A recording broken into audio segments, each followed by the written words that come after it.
갑자기 그 검찰 수사관 분들이 예. 저희 집에 문을 두드리고 예. 한 세 분이 찾아오셨어요. 예.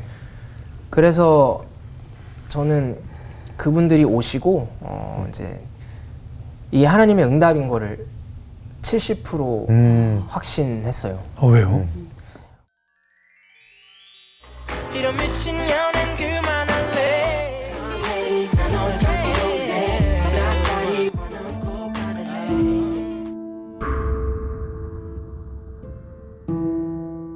그런데 이렇게 이제 미친 연애라든가 갖고 놀래 같은 곡들이 이제 사랑을 받다가 아까 소두에 말씀하신 이제 마약 사건이 터졌어요. 어떤 일이 있었던 거죠? 사람이 이 갑자기 어떤 그 인기와 예, 돈 생기고 제 부와 어떤 그런 것들 유혹들이 막 생겨나다 보니까 네. 이 관계를 여자친구와의 관계를 혹은 와이프가 된 이후에도 네. 그 관계를 자꾸 해칠 수 있는 네. 일들이 자꾸 생기는 거예요. 네. 근데 제가 그거를 정말 단호하게 거절하고 뿌리치지 못하고 계속해서 넘어지는 예. 그런 상태였어요. 그러다 보니까는 워낙 결혼 후에도 많이 싸우고 예. 그런 상황이었는데 그때 당시에 이제 제 와이프가 저한테 이런 얘기를 했죠. 네. 청담동에 베이직 교회라는 곳이 있고 예. 조정민 목사님이라는 분이 계신데 그 교회 한번 가보자. 예. 그래서 그래 가보자. 해서 갔어요. 네네. 근데 갔는데 그날 이제 창세기 말씀을 설교를 해주셨고요. 네네. 이 인간의 원죄에 대해서 그리고 네. 죄에 대해서 뭐 이런 말씀을 해주셨는데 여태까지는 한 번도 들어보지 못한 그런 설교 스타일, 팩폭을 하고 막 혼내시는 그런 느낌이시잖아요. 네네. 되게 제가 그날 이제 제가 표현하기로 제 마음에 처음 성령님이 오셨다라고 표현하는데 교회에 다닌 지 1년이 넘는 시간 동안 한 번도 느껴보지 못했던 그런 양심의 가책과 죄책감 네. 이런 것들이 생기는 밤이었어요. 그래서 집에 와서 아내와 같이 이런저런 얘기를 하다가 서로 이제 아내는 방으로 들어가고 저는 이제 화장실에 샤워를 하러 들어가서 이제 처음으로 정말 기도다운 기도를 그때 처음 한 것 같아요. 무릎을 꿇고 샤워하면서 진짜 하나님 제가 30년이라는 시간, 31년이라는 시간 동안 제 나름대로는 최선을 다해서 살았고 이렇게 해왔다고 생각하는데 제 인생이 너무 좀 잘못 가고 있는 것 같고 제가 너무 이제 잘못하고 있는 것 같다. 그래서 저를 좀 고쳐주십시오. 이제 라는 그런 기도를 드렸고 제 아내는 그 같은 날 같은 시간에 우리 남편을 좀 고쳐주시면 제가 하나님 무슨 일이 있어도 이 사람 옆에 있겠습니다 라는 무서운 기도를 한 거예요. 예, 무슨 뜻인지도 모르고 네. 옆에 있겠다는 게 무서운 기도였군요. 예. 저에게 무슨 일이 일어나도 제 아내는 제 옆에 있겠다. 네네. 단설 달지 말았어요. 사실 이 정도 기도를 할 수 있잖아요, 그죠, 형님? 그죠? 남편인데 사랑하는 할 수 있는데 네. 제가 이제 무슨 일이 고칠 게 벌어지는 너무 거죠. 많았던 사람인 거죠. 예. 아. 그래서 이제 그날 그 기도를 하고 나서 예. 진짜 한 며칠 정확하게 기억은 안 나지만 제 기억으로 한 4일 정도 된 것 같아요. 네. 한 4일 정도 후에 갑자기 그 검찰 수사관 분들이 저희 집에 문을 두드리고 한 세 분이 찾아오셨어요. 예. 그래서 저는 그분들이 오시고 이제 이 하나님의 응답인 거를 70% 확신했어요. 왜요? 우선은 제가 과거에 많은 잘못을 하고 살았지만 네. 이제 그때 당시 저에게 가져오셨던 그 범죄 공소 사실 이제 제 의심이 되는 혐의들이 이제 있잖아요. 거기에 어떤 사실들이 공표돼 있었어요?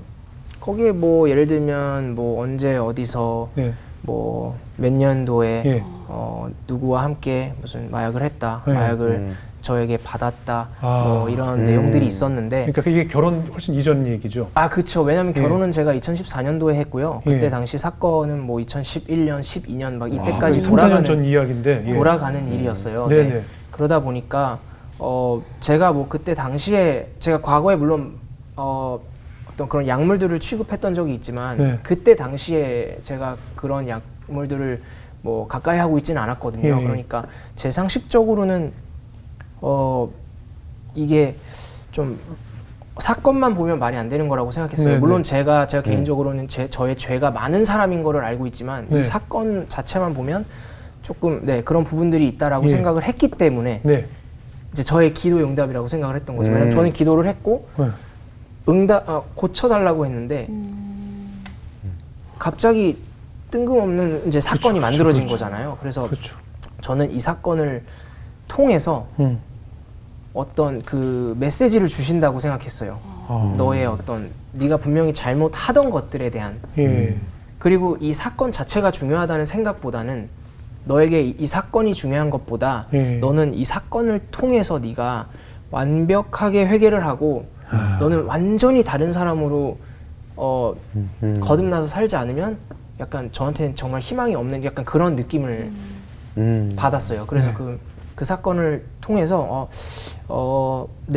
조사를 성실히 받고 그렇게 한 다음에 저는 그냥 이제 다시 잘 해야지. 하나님 네. 나에게 이런 어떤 사인을 보여주셨으니까 네네. 이것에서 벗어나오면 진짜 예전과 같은 삶을 살지 말아야지 했는데 이제 그 재판이 18개월이라는 긴 시간 동안 재판이요? 예하게 2년. 네네네. 네. 아내분이 얼마나 놀래고 그랬을까요, 그죠?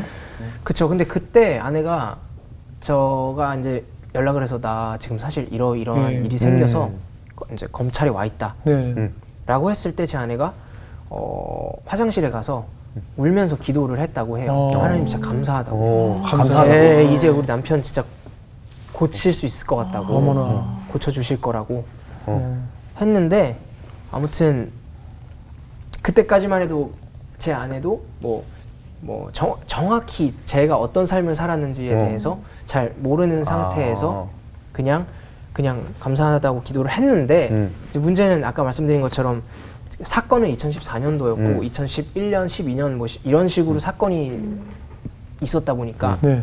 저의 그 알리바이 제출을 위해서 예. 저의 이제 카드 내역을 3년, 4년치를 쭉 떼서 이제 변호사님께 갖다 드려야 되는데 이제 그거를 이제 제 아내가 보고 난리가 난 거죠. 막상 막 놀아. 얘는 내가 생각하던 그런 애가 아니구나.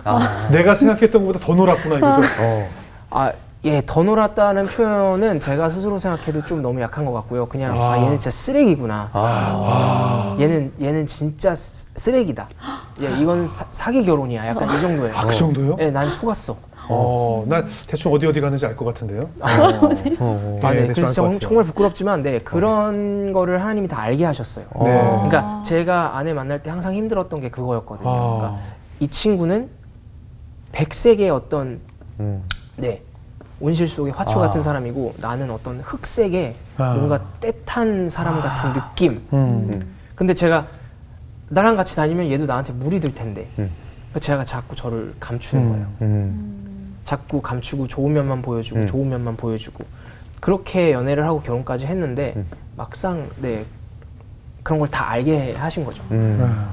그래서 그때는 사실은 제 아내가 무슨 일이 있어도 이 남자가 옆에 있다고 했는데 그 취소했을 가능성도 있겠네요. 취소했죠 그때. 네, 그때 취소를 하고 예. 정말 저희 부모님께 찾아가서 더는 못한다. 근데 저는 저나 저희 부모님이나 다 이해했죠. 왜냐하면 너무 결혼한 지 3개월, 4개월 만에 그런 일이 터졌고 또 어찌됐건 제가 대단히 유명한 사람은 아니지만 그런 일이 있으면 기사도 나고 그렇죠. 그런 상황이니까 아내는 또 대학에서 아이들을 가르치는 사람인데 얼마나 힘든 그 수치스러움이 얼마나 있었겠어요. 아이들 앞에 서야 되는데 이 교수님의 남편이 알려진 사람인데 지금 그런 일이 있으니까 그러니까 여러 가지로 그런 것뿐만 아니라 저의 어떤 지난 어떤 삶을 봤을 때 난 이걸 도저히 받아들일 수 없다. 근데 저는 충분히 이해하죠.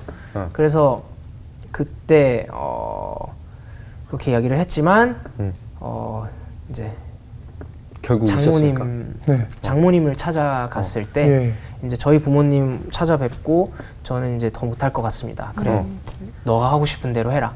우리는 너에게 어떤 말도 할 수가 없다. 미안하다.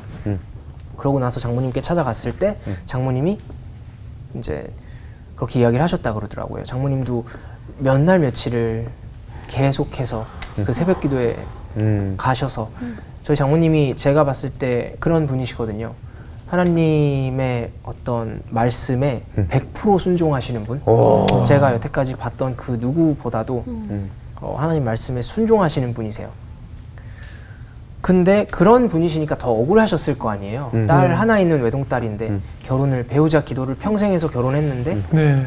제가 그런 일이 생겼고 아내가 힘든 상황 속에 가게 되었으니까 그래서 하나님에게 왜 이런 일이 있는지 네네네 그런 기도를 새벽 기도 중에 하셨는데 그런 마음을 주셨다고 하시더라고요. 네. 그래서 내가 걱정하지 마라. 내가 기범이를 사랑하고 내가 나중에 기범이를 아주 크게 쓸 거다. 내가 기범이를 고치려고 하는 거니까 걱정하지 마라. 이런 말씀을 이제 마음을 받으셨다 그래요. 그래서 이제 아내가 찾아왔을 때 세상적인 마음으로는 당연히 나도 너를 당장 그 집에서 데리고 와서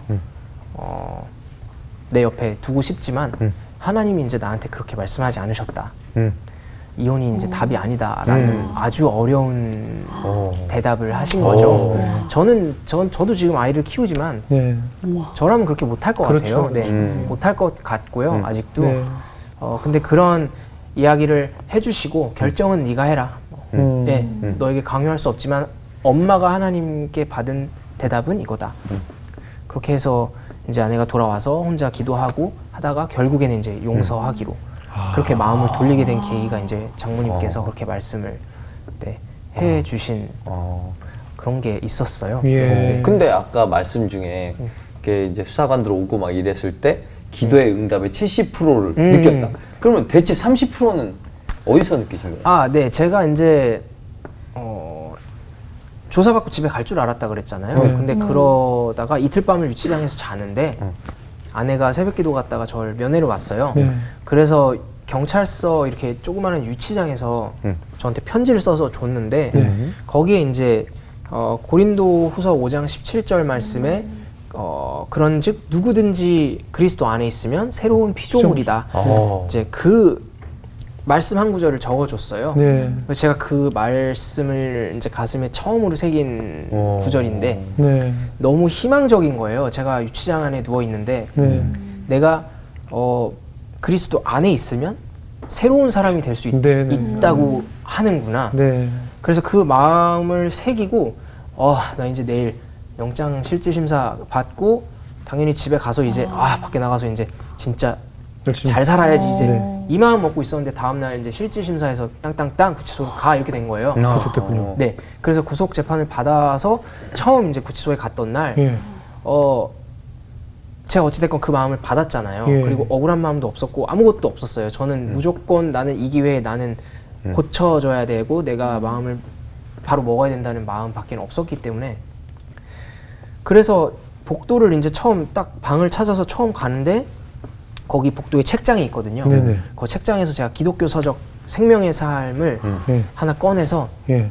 방에 들어갔어요. 예. 그래서 방에 들어가서 이제 막 그 좁은 곳에 막 여러 명이 처음 보는 사람들이 예. 있고 하니까 처음에 좀 이렇게 정신 좀 차리고 그날 이제 저녁에 책을 이렇게 딱 폈는데 정말 그냥 아무데나 폈어요. 그냥. 예.